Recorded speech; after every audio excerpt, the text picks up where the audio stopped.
Welcome back. Welcome back. It has been quite a while. Jared, welcome back. I am excited to welcome everybody back to the Odd Man Rush podcast. We're back, baby. This feels kind of weird. So, if we haven't properly introduced ourselves, my name is Caden.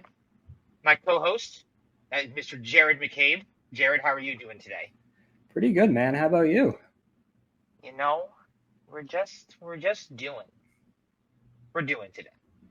Last time we did this, we were in our isolation stations during yes, COVID. We are no longer in isolation stations. We have upgraded to more. So, on today's show, we are here to talk about minor things going on prior to the preseason. Season actually does kick off tomorrow. Preseason kicks off tomorrow. We have a couple games starting, kicking it off for the preseason schedule starting tomorrow, which is really fun. I'm excited to have hockey back. What about you? Man, first of all, to do this podcast again, it's been a lot. A lot has happened since the last episode. A lot of transactions have happened. A lot of players have gone to other places that some you never would have thought would suit up in another uniform. I think you know what I'm talking about there. But all in all, I'm excited to kind of get this show back up and running. And like you said, hockey's on its way back. Kind of crazy to think about it. I can't believe we're already at the end of September going into October. And it felt like just yesterday I was watching the Florida Panthers win a Stanley Cup. I believe they won on my birthday too, which kind of made it a little more crazier. But either way, I'm happy to have it back. I think the league currently, there's a lot of parity. I think there's just a lot of teams that we're going to be breaking down throughout the season that I think there's going to be a lot of surprises, which I feel like that happens every year, but the talent has just gotten so much better. And I'm just really excited to break everything down this year. So I'm glad to be back. Like I said, a lot has happened between you and I to get to this point, but I'm glad to be back, and hopefully we still have the fans that we had prior.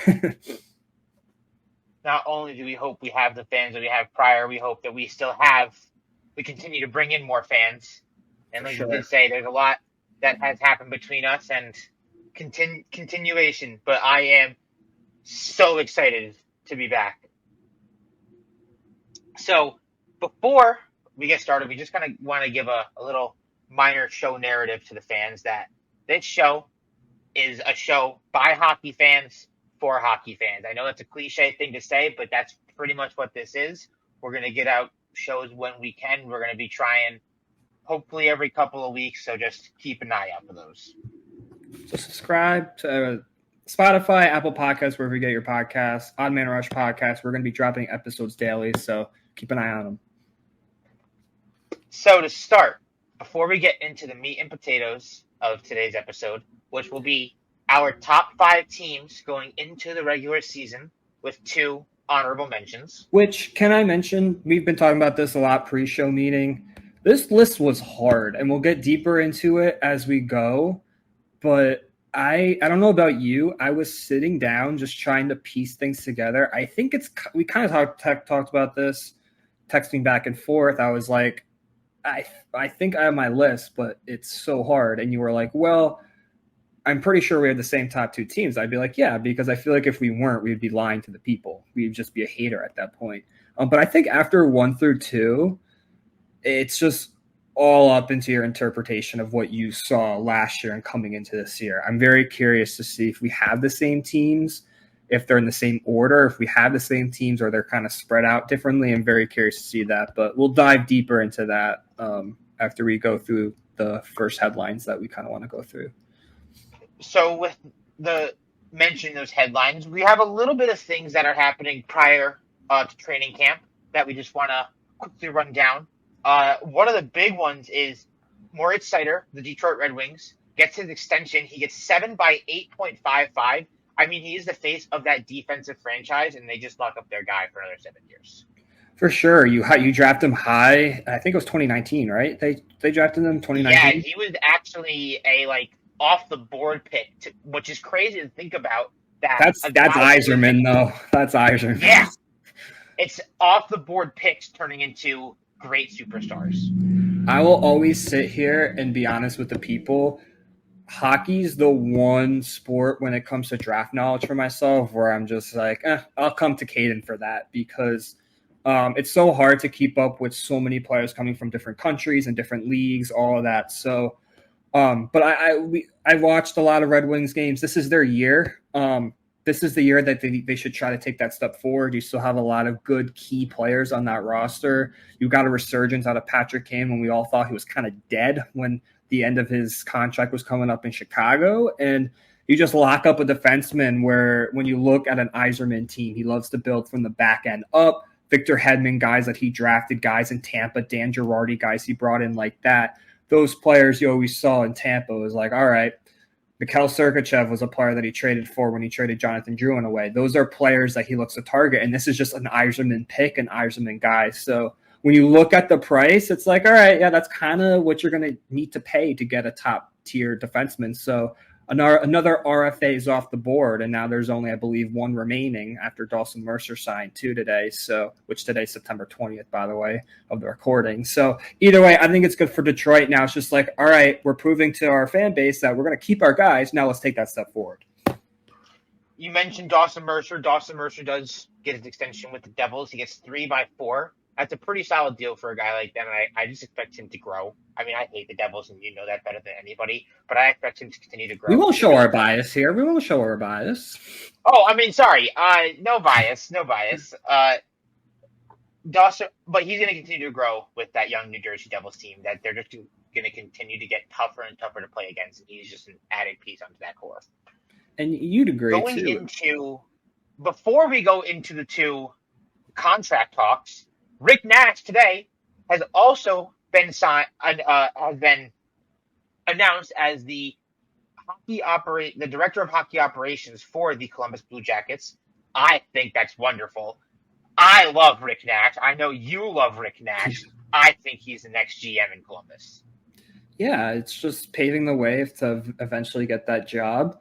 Unfortunately, I think him and their GM and everyone in that front office, they just have a tough hole to fill. And we know exactly what I'm talking about. RIP to the Gaudreaus. Like, it's just like you have a roster now, and it's like trying to fill that roster out now that you lose such a awesome player to a horrific death. But yeah, I think he's the right guy for this job. But it's just kind of hard to judge Columbus right now, just with that cloud over above them right now, which is so unfortunate. But it's really hard to look past what happened, and I think that it's obviously gonna sting the whole season. I did see that the Blue Jackets have announced that they will keep Gaudreau's stall up the entire season, which is awesome. I think they should retire his number too. Why not? But it's like you said, it's going to be really tough to gauge Columbus this season. So I want to be a wait and see on that, but I'm excited to see what Rick Nash brings to that front office. And I just think, like, every person in the media, like, yes, you can critique the team, but at the end of the day, this was not the team that they were expecting to throw on the ice going into training camp. It's like, it's so unfortunate. And it felt like he kept on getting comfortable as the year went on. And then it was like, all right, we have another building block. We have another top 5 pick in the draft. Like, let's go do it. And then that unfortunately happened. So, but we don't want to dwell on that. We do not. We do Johnny not. and Matthew Gaudreau. But the last thing before we get into our meat and potatoes of the day is talking about. You're a big meat and potatoes guy. Let me guess. I'm assuming that right now. I love that. Going into talk about your boy, Jeremy Swayman. Jeremy Swayman has still not signed a contract extension. Or is it a contract or a contract extension? I want to get this right, Jared. It's a contract. So he has not signed his contract. He's not RFA. Locked into any deal. And he has not reported to camp in any way. From every report that I've seen, they are far apart on money. And that's what's tough. I know that Jonas Corposalo is there now. And he did have a little interview saying that he's just there to do his job. And I think that obviously that you're losing a guy like Swayman's going to be tough. But with the way that the Bruins are built, I think Corpusalo will be fine until they figure out what they're going to do with Jeremy. I completely disagree. You need to get him signed long term right now, because I personally am not in the camp that all of a sudden he misses training camp and then opening night you're relying on Corpusalo. Like that, like I understand giving the keys to the car to Swayman, because I agree they found their goaltender of the future last year. But to me, going into opening night with Corpusalo is just not the way to go. Andre Vasilevsky set the bar when it came to getting big-time contracts. If I'm the Bruins, I am not hedging from 8-8. Anything above that, you know what, then you might have to figure something out. But if you look at Corpusalo's stats last year, he was not great.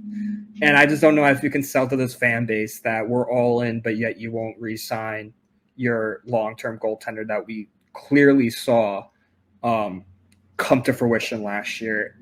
This Bruins team's ready to win. They're ready to win this year, and the only way you're going to go into a deep playoff run, you know this, you need that back end of that goaltender to be in net.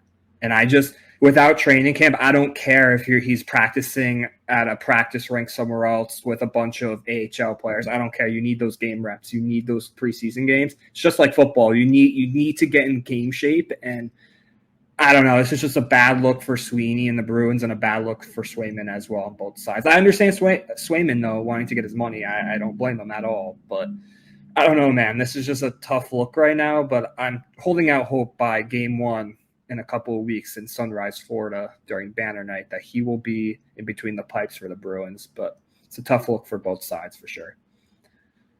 The last I saw is that the number he wanted was around 10 million. It's crazy. I could be mistaken. And that's crazy because another goalie that we're going to talk about, or at least I know I'm going to talk about later on, is set up for an extension later on down this year. And the talks of him getting as much as he's going to get, I get it, because great players deserve that type of money, but you're locking in that much of your contract space into one player. It's going to really hurt you for years to come. And your team's the perfect example of it. I'm sorry. Once you gave Lundqvist that massive deal, you can't pay your goalie that much money because it's just too much on the cap. And once they age, they don't age well. Let's just be honest. And you're hand strapped. So the Lightning are going to face the same thing with Vasilevsky. Anyone that pays a top tier goaltender is going to face the reality is that the contract's going to be ugly. At least with the Lightning's case, they won 2 cups. But even though that was prior contract re-signing, but that they're a team for a story for another day. But Swayman, let's get this done, Sweeney. Let's go. And the last thing before we hit our big line change of the day, you would re-sign him though, right? You would give him a contract, right? Sway? Yeah. What would your numbers be? I would see if I feel like Sweeney is dead set, like you said, on that 8 to 8.5, and if 10 to 10.5 is what I heard, if that is actually true, I would try and meet somewhere in the middle, go 9.2 to 9.5. I feel like that's great for 4, 5, maybe 6 years on that. Maybe 9.2 to 9.5 in that area is probably where I would go with Swayman. I don't want to hit double digits on a goalie, but I'd pay him in that 9, and that's the same with Igor. Like I want to have him for the rest of his career, but at the price that he's expected to be at, it's really, really tough. So here's the top 5. Carey Price is still he's at 10.5. It's like insane. Bobrovsky's 2 at 10. Mm-hmm. Vasilevsky's at 9.5. That's what I'm talking about. That contract just Connor Hellebuck at 4 at 8.5. And Sorokin at 8.2. So if you're Swayman and let's look at this together.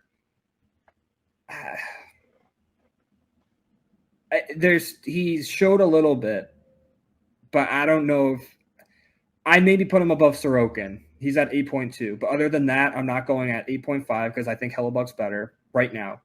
Vasilevsky, hit or miss. I think he had a really down year last year, so it's hard to judge him. Plus, he was hurt. Bobrovsky, we both agree that was overpay, but you have to do that, and they just won a cup, so it does not matter. And then there's Carey Price. So maybe put him I feel like 5. Carey Price isn't really like someone we can count on that list because I'm pretty sure his contract is on LTIR, which means he's like pretty sure that the Canadians have his money cleared up. Or at least I think they do.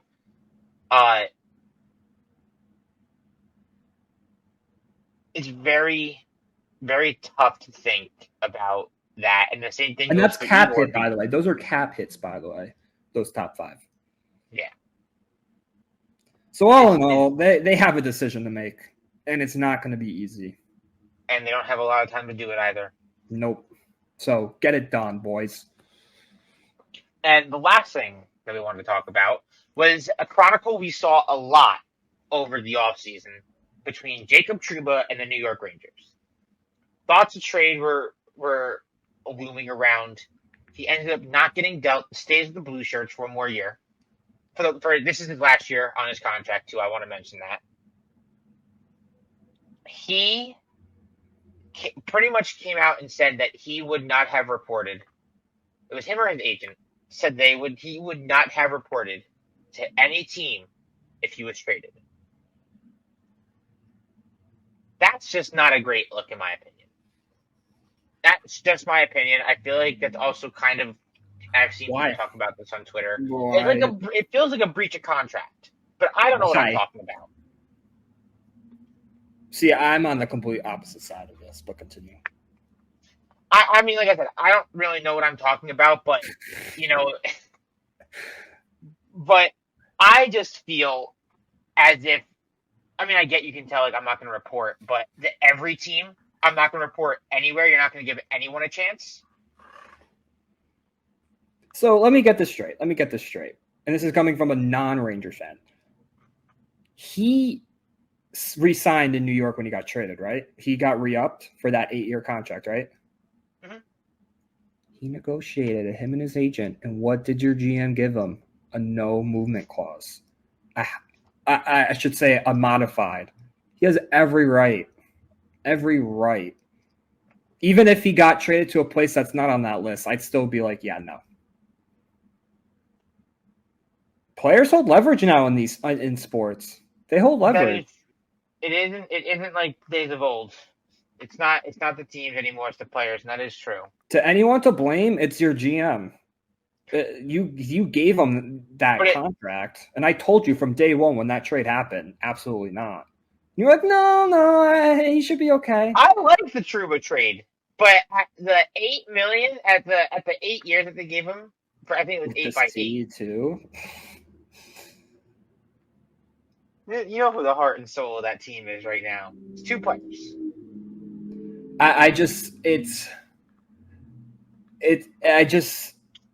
Yes, and then the fact that he said at his press conference too, though, like whoever has that source is wrong. Like, come on, Larry Brooks is in the Hall of Fame. I don't think he'd be tripping sources right now. Yeah, no. And it was Brooks, and I want to point out that it was Larry Brooks who came out with that. Yeah, and I trust Larry Brooks. The guy is an A+ reporter. A+ reporter. So that's our little stuff before we hit the line change and go into our top 5 teams. Oh, I see what you did there. Going with our top 5 teams going into the regular season. We have 2 honorable mentions. Jared, would you like to give us your second honorable mention? Again, I will be perfectly clear. This was not easy.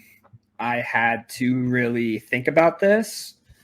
And yeah, so again, we're kind of trying to keep this hard for ourselves, but also kind of keep it informative and still kind of make it fun. We did not want to just do preview episodes of each conference, each conference of Pacific, Atlantic, whatever conference. We just wanted to kind of ease into the season by giving our top 5 teams 2 honorable mentions just to give us a feel, not board you over like a top 10.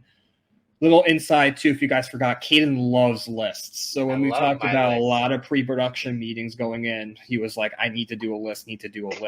So speaking of our lists, I just want to point out, as a preview to episode 2, we will be giving our top 10 players going into the regular season. That's going to be harder. That's going to be a lot harder than this. But I'll be prepared. I'll be ready to go. All right. So for my second honorable mention, let me be perfectly clear. Not trying to be a homer. This is just how I saw it. I have the Boston Bruins as my second honorable mention, and here's why. Last year was easily on paper their transition year. Goodbye, Bergie. Goodbye, David Krejci, even though you came back out of retirement to come play, give it one more run. They had I'm shocked they even made the playoffs. I'm even shocked where they made it to the round, but the Florida Panthers clearly showed the Bruins were not a good team, but somehow they persevered. They got through the playoffs. They got into the playoffs and somehow made it. But I look at them now on paper and I'm like, okay, last year they were a pretty solid team. They were just, right now I can't put them in the top 5 because I think there's 5 other teams better than them. And I even think an honorable mention team's a little bit slightly above them right now. But they had a solid offseason. They got Lindholm. They got Zadorov to pair alongside Charlie McAvoy. So you got your number one pair right there. You got your number one center. So I think their lines are going to be even more this year. Last year, their lines weren't as strong as they normally are in the past. So just looking at their team as a whole, they're my second honorable mention for this reason, and we just talked about them. When is Swayman coming back? That's my only concern with this team. Other than that, I think this team's ready to take the next step, and I think they're going to be tougher now with these 2 signings in the offseason, and now just have to get your goaltender. So Boston Bruins are my number 2 honorable mention on my list. I was very tempted to add the Bruins onto my list. I'm going to spoiler alert. The Bruins did not make anywhere on my honorable mentions or my top 5. They were very close, and I agree that it was a transition year. I just felt like with the looming question of Swayman, I feel like there's other teams that could potentially jump them with the play and the goaltending play. And this is where I'm going to get to with my talking about goaltending play, because my honorable mention number 2, and you're going to hate the words that are about to come out of my mouth. My honorable mention number 2 is the Nashville Predators. With the signing of Stamkos, the signing of Brady Shea, the signing of Jonathan Marchessault, and keeping UC Saros as the starter, I want to point out that they just traded away their first round pick goalie, Yaroslav Askarov, to San Jose because they have that much faith in Saros. Granted, Askarov did request a trade, but still, you wouldn't put that much faith in him if you would give him that contract. Not to mention that they surprised a lot of people last year. I don't think any of us thought they would be as good as they were. And they came out of nowhere. A continuation of that with an added Stamkos and added Shea and added Marchessault just gets them even better. Yeah, they're my first honorable mention on my list, so I'll dig into them a little bit. But this is where I was coming from. I was between the Boston Bruins and the Carolina Hurricanes. I don't know if you have the Hurricanes anywhere on your list, but I'm curious to see if you will eventually. Because I'm going to get into Nashville in a second because you just beautifully gave us a little rundown about Nashville. And I'll kind of give you my preface for how they were my number 1 honorable mention. But I looked at Carolina and I looked at Boston. I said, I know, and I've said this for years, you could look back on the episodes that we've done. What do I always say with the Carolina Hurricanes? When you get to the playoffs, their goals dry out every single time. Sebastian Aho, where you been? They've had so many guys. They trade for Jake Gensel, that's a big loss. Plus, that's a guy that you trade for to get goals. He really wasn't that great in the playoffs. And Freddie Anderson had a decent year. But when I put a number 1 Boston Bruins team up against a Carolina Hurricanes team, I just think the Bruins have the slight edge. And I think Swayman's better than Anderson. So I was just like, at the end of the day, I can point to the Boston Bruins and be like, in a big time moment, Brad Marchand gave me a goal. He can give me one. David Pastrnak, I need a goal right now. Give one to me. So that's kind of where I was coming from when it came to my teams that were literally on the fringe of my honorable mentions top 5. So those were the 2 teams that I was battling for that sake right there. I don't want to reveal my hand. So if you want me to give you my honorable mention 1, I can. And then we can go to your Nashville since you kind of Yeah, you know what? Nashville. Since you just talked about Nashville, we will not double up. I will let you do your number 1. Jared, it's so interesting how you mentioned the Hurricanes because they are my honorable mention number 1. And this is kind of what I had, is that I could have had them in my top 5. I think I really could have had them in my top 5. They are a very hard team to play against. I think Brind'Amour is one of the best coaches in the league. By the way, that was the number 1 pickup this offseason for them was re-signing him. that's just the truth. He is a amazing head coach, and he has built him, and I think it's now actually Eric Toulouse. Don Sweeney left to go to Columbus in the offseason. So, excuse me, Toulouse, with Don Sweeney, helped Brind'Amour build the roster he wanted to build. He put it on the ice, and they play fantastic every single year. And besides the Stanley Cup champions, they are the Rangers' only competition in the East. They give the Rangers, in my opinion, they are really one of the only competition for the Rangers right now. I think the Rangers are better than Boston by a wide margin. I do. I really, really do. And I know you're gonna look at me like that. You're gonna question better that the Panthers aren't even a threat. No, I said that besides the Panthers. Oh, I didn't hear that. Besides the Panthers, the Rangers' only big threat is the Hurricanes. And that's where at least in the East. I have them there. I could have had them higher, but losing Brett Pesce in the offseason stings. Losing Brady Shea in the offseason stings. But like you said, re-signing Brind'Amour and keeping him on as the head coach saves them. And I also think that Seth Jarvis deal is going to be great. I don't know who he is. I still don't. Jarvis. I don't know who he is, what he is. I get scared. I get scared by their scoring when you need it the most. I do get that. I do. And Freddie Anderson, too. I view it more as it's not Freddie's net anymore. I think it's Peter Kochekhov's net. We've seen stranger things happen. Jordan Binghamton won a cup, so anything's possible. This is true. Do you want to explain your honorable mention 1 before we get into our top 5? Of course. So you mentioned Nashville. Nashville I have above Boston because they just spent more money than anyone else did this year on the market. Just a couple question marks that I have for them. Number 1, their center depth is ugly, and I mean ugly.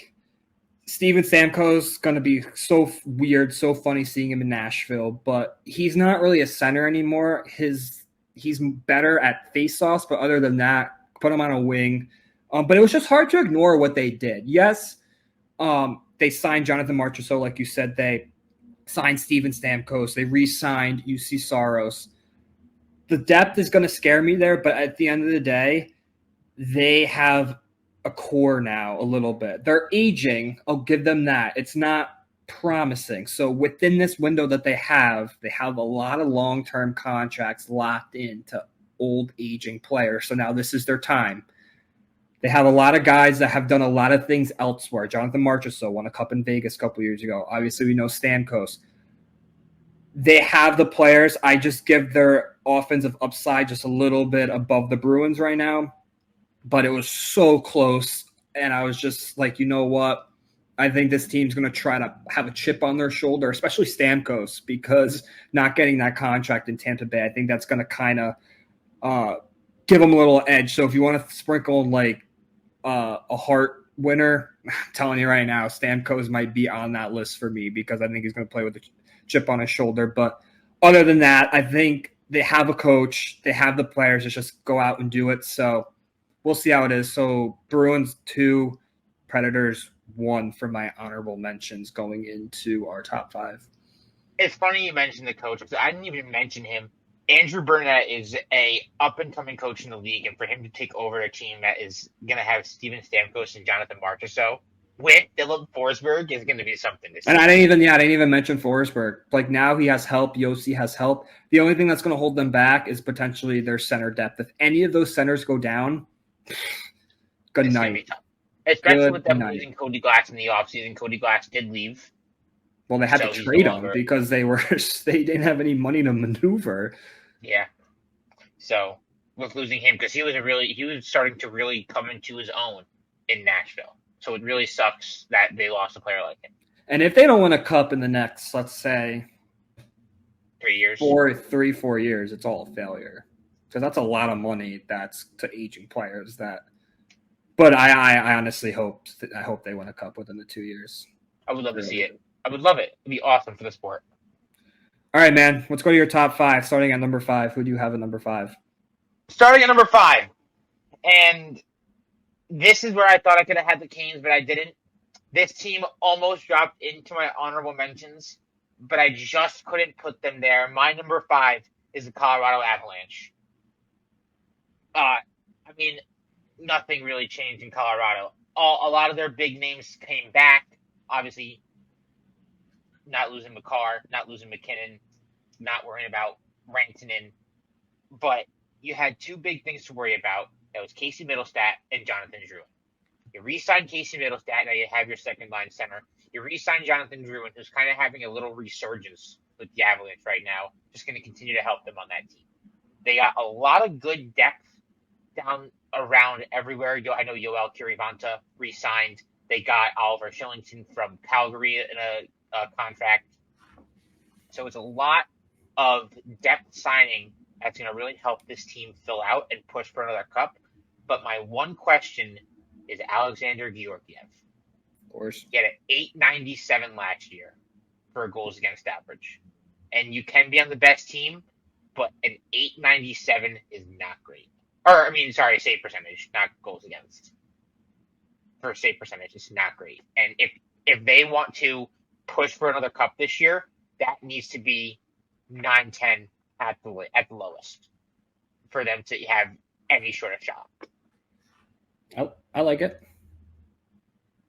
Give you a little hint. They're on my top 5 too. So with mine being the Colorado Avalanche, Jared, who is your number 5? Coming in at number 5 are your New York Rangers. This team has continuity for sure. But they left, I'm sure you're going to agree with me, they left a bad taste in my mouth when they lost to the Florida Panthers last year. This roster, I like their depth. I'm not the biggest fan of their roster, but they have the players. But just as a whole, last year just did not really leave a good taste in my mouth.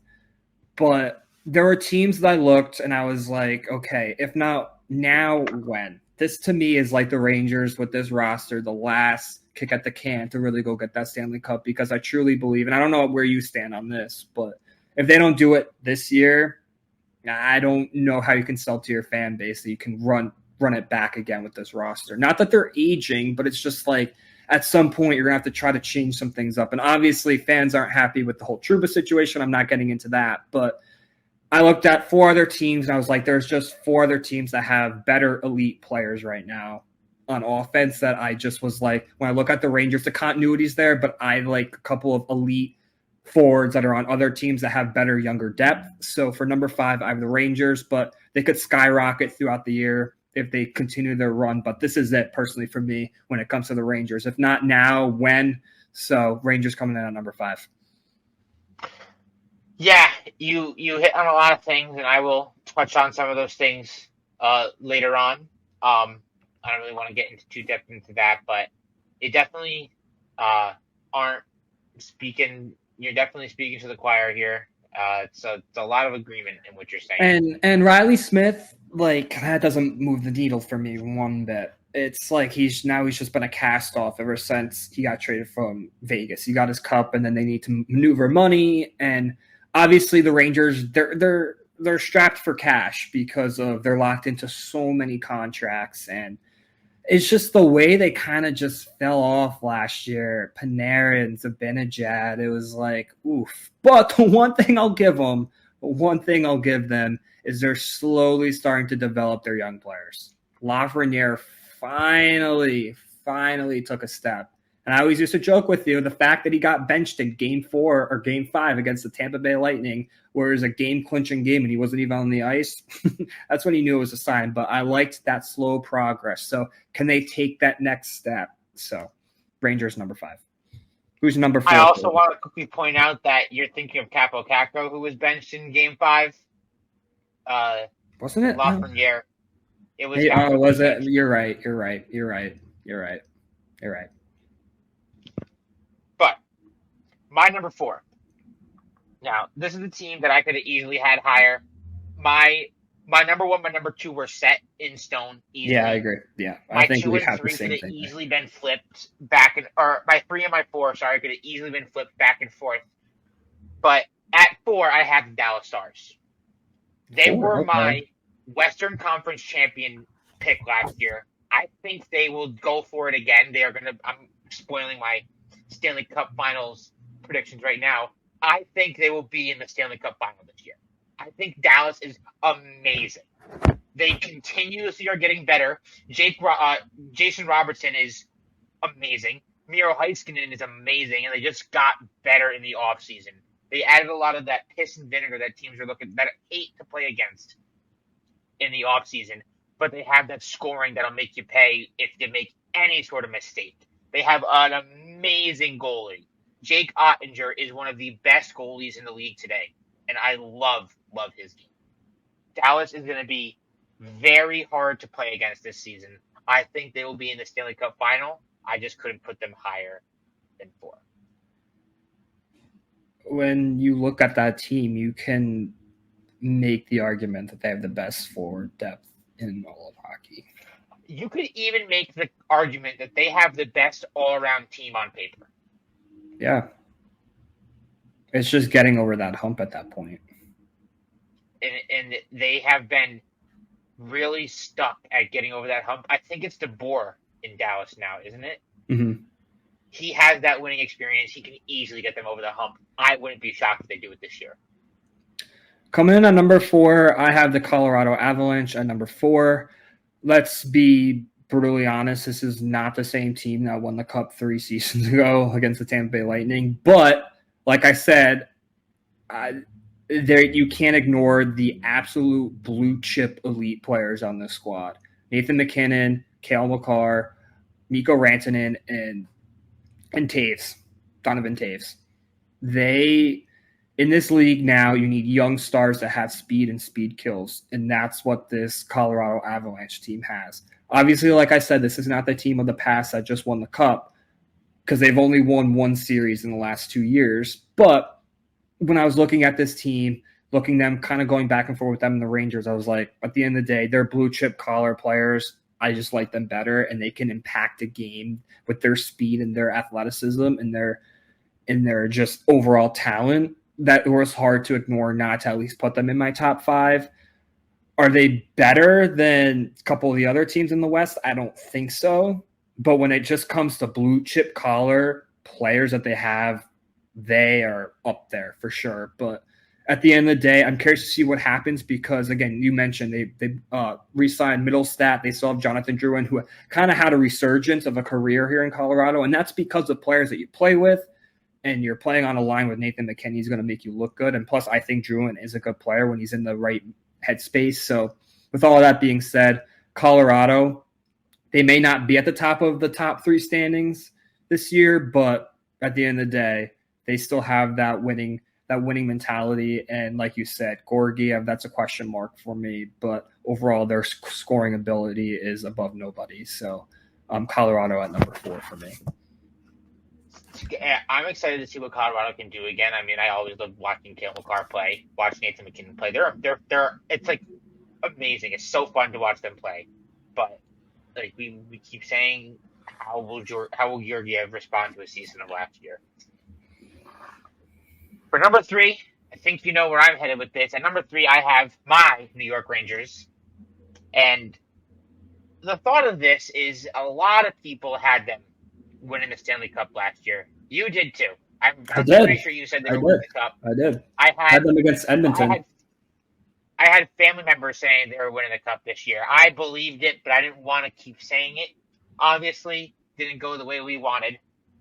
However, a lot of this core is returning. A lot of the same team is returning. The one big gone is Barclay Goodrow, as he is now in San Jose, and they fixed it and they plugged that spot with Sam Carrick.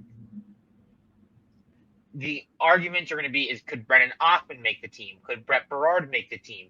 Could Matt Rempe actually make the team out of camp this year? And he has looked amazing. He is out skating a lot of players in the line drills, which I am quite pleasantly surprised to see. Like you mentioned before with the Rangers, this is definitely their last chance. Even Trouba came out and kind of said that this feels like it's the last go with this group of guys. So it's cup or bust, and we knew that. We knew it was that within the next couple of seasons that it was cup or bust for the Rangers, and this is it. Igor is on a big contract extension coming into next season, or is looking for a big contract extension going into next season, excuse me. They need to win with what they have now. And from what they saw, from what I saw, and from what they did in the offseason, they're going to have about $6 million to work with at the trade deadline, give or take. That is where they want to be at. That gives them enough money to maybe bring in one more star to really push for that cup. New York at 3. I'm not really shocked. I'm really not shocked. I don't know. They're just such a hard team to figure out. They win the President's Trophy last year, and everyone's like so high on them, and then they just hit a brick wall. By the way, I want to point out that Keandre Miller is now going to the OBJ. Yeah, I love it. I love Miller. I'll give you that. I love Miller.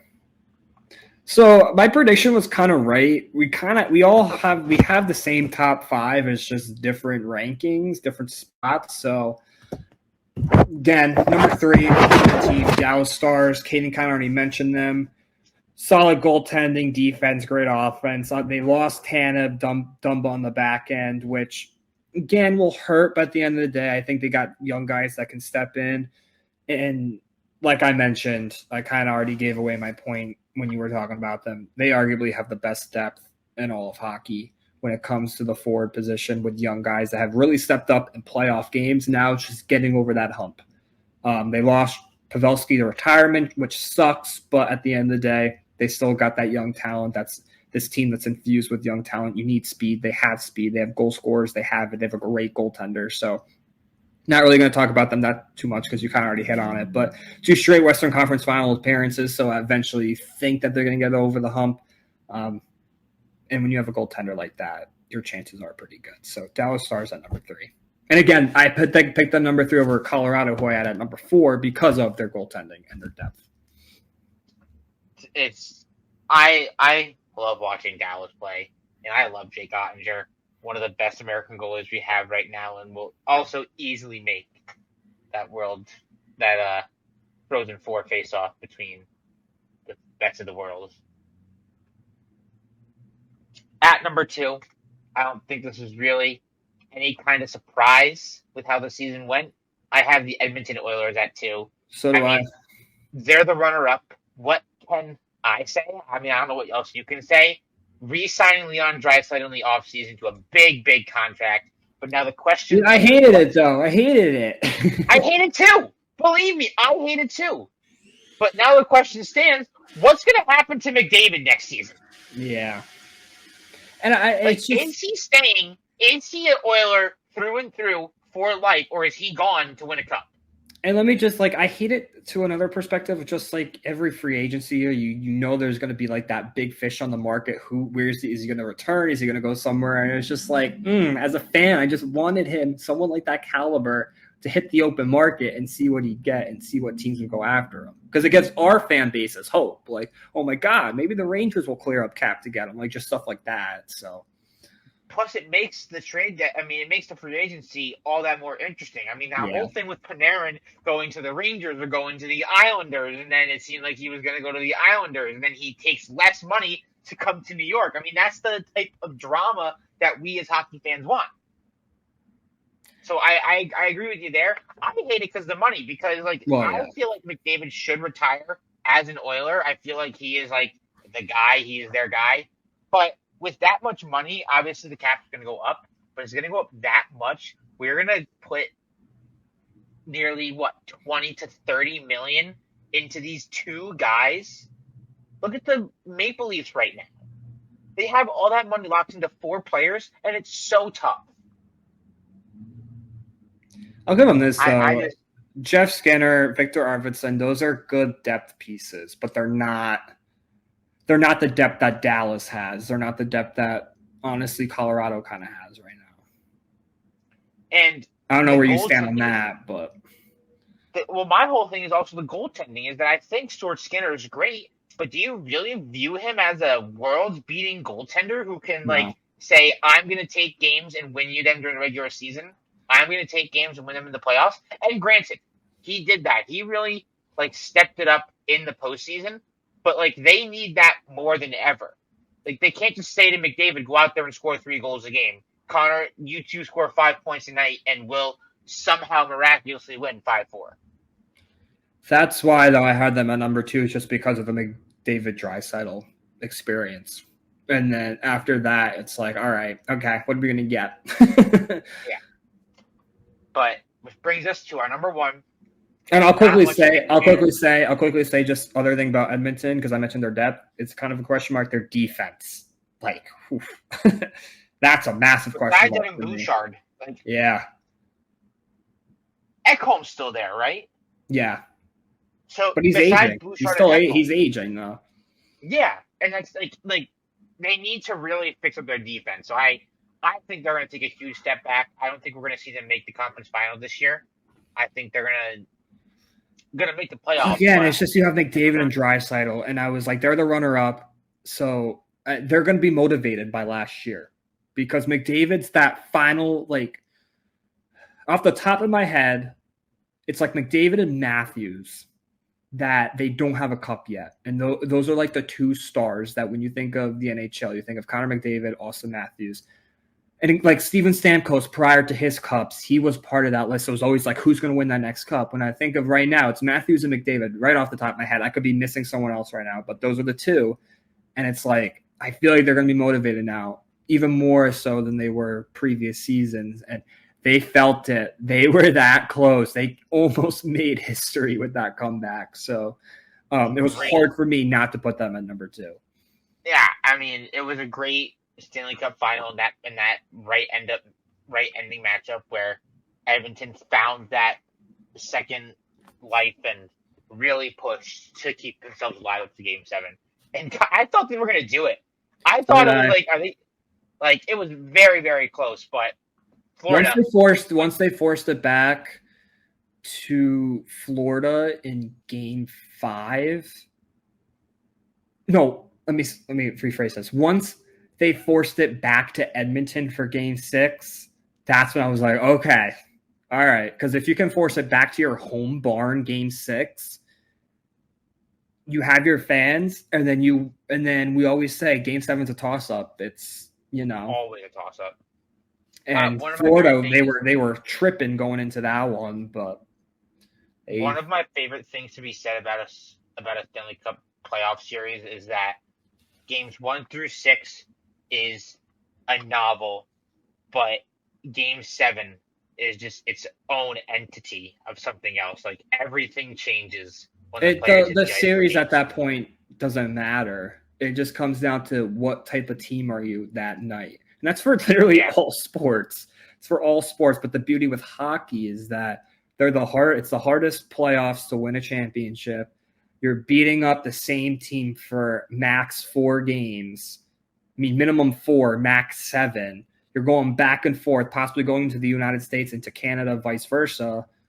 Like, hockey's the one playoffs where you still have teams that hate each other. And at that point, once you get to a game 7, it's like, who the hell cares what happened the first 6? Because tonight's the only one that matters. And Florida, thankfully, like, if you're a Florida fan, thankfully they won that game, because that would have been brutal. You mentioned, like, the traveling between countries. What's even crazier is that the Stanley Cup final we just saw was the longest distance to travel between cities. So, like, that's going to be a huge mental hit. Like, Florida, after losing Game 5, they're like, we have to take this flight all the way back to Edmonton now. And we got to do that again. Like, and then just imagine that flight back home after losing that game. You won Game 6, so it's like, all right, we're taking another 5 to 6 hour flight back to Sunrise. We need to come back with Lord Stanley on this flight right now. And they just were unable to do it. And the same thing can be said with Florida. Like, imagine thinking, like, all right, we'll just end it in Game 6. And you go to Game 6 and you lose, and then that same flight back. Like, you already know it would be crickets after losing Game 5. The plane is dead silent going back for Game 7. Yeah. But we will not hold it off any longer. We both have the same number 1. The Seattle Kraken, right? Absolutely. Matthew Beniers, the GOAT. Yanni Gourde. Yanni Gourde. At the top of our list, we both have the Florida Panthers. How can you not? Yeah, how can you not? Stanley Cup champions. They are, as of right now, the pinnacle. They're the team to beat. Like, how can you not have them at 1? Yeah, their offense speaks for itself. Sam Reinhart re-ups 8-year contract. Type of guy that if you want to repeat, that's the type of guy you want to re-sign, because he fits in this offense. He created a lot of goals in front of the net. He was the bumper position last year. The only question marks I have is just that back end. You lose your 2 guys, Montour and Oliver Ekman-Larsson. I think Montour's a little bit of a tougher loss than Oliver Ekman-Larsson, but at the end of the day, they're still so good. And that trade for Tkachuk just made it even better, knowing that they won this cup and most of the band's back together. So it just, for me, processing through this whole thing, it was like, come on. They still have most of their players back. The defense is the only question mark. And then my only other question now is, what version of Bobrovsky are we getting? Because I feel like we have this conversation every single year ever since he's been a Panther. For a couple months, he looks awful, like the worst goaltender in all the league. And then the playoffs, sometimes it's the same thing, or he plays on his head and he just propels them to a Stanley Cup final. So to me, this was pretty easy for 1, 2 after 3, 4, 5, and then the 2 honorable mentions were the pretty hard parts. But other than that, this was pretty simple for me. You know, I look back to talking about Edmonton and want to mention Stuart Skinner really quick. And Bobrovsky, like you just mentioned, like, he went out there and he stole games in the playoffs. And that's like a reason for Skinner. Like, well, Skinner was very, very good. I feel like a lot of those games were stolen by Connor McDavid and Leon Draisaitl. They weren't really stolen by Skinner. Yeah. So, Bobrovsky, like you said, it's going to be a question on how Bobrovsky is going to be, playing that season. And with a lot of the band back together, besides Montour and OEL, it's going to be very hard to say that they can't repeat again. And Evan Rodriguez, our boys, back too. So you know they're going to get better during the regular season. Like, they're just going to. It's like a continuation play. They're just going to keep playing and get better. So, don't be surprised though. Don't be surprised though if they have a little bit in the first couple of months, a little Stanley Cup hangover. I wouldn't be surprised. I mean, every team does. Yeah. So but they're gonna fix it. They're gonna come back from it. But that is our top 5s. For me, I was gonna say, give your top 5 and honorable mentions again in order. For mine, my top 5 went the Panthers, Oilers, Rangers, Stars, Avalanche, with my honorable mentions being the Hurricanes and the Predators. Mine was Florida Panthers at number 1, Edmonton Oilers at number 2, Dallas Stars at number 3, Colorado Avalanche at number 4, with the New York Rangers wrapping up the top 5. So we basically, like I said, had the same teams, just in different order. Then my honorable mention, Nashville Predators and the Boston Bruins. Boston Bruins. Well, we want to thank you all for listening, for welcoming us back. We are so glad to be back, and we are so excited for the hockey season. For a little tease for episode 2, like I mentioned before, we will be going through our top 10 players going into the regular season. I hate myself. It could drop to top 5 going in, but that's going to make it even harder. Oh, man. It's going to be fun. It's going to be a struggle for sure, but I feel like that one might have a little more arguments because and I want to reiterate, it's going to be all players. It's not just skaters. It's going to be both skaters and goalies. Which makes it 10 times more harder. But for now, I'm Caden. That's Jared. And you have been listening to The Odd Man Rush. Again, have a good one. Again, subscribe, Spotify, Apple, wherever you get your podcasts. Wherever you get your podcasts. Absolutely. And we will see you another time.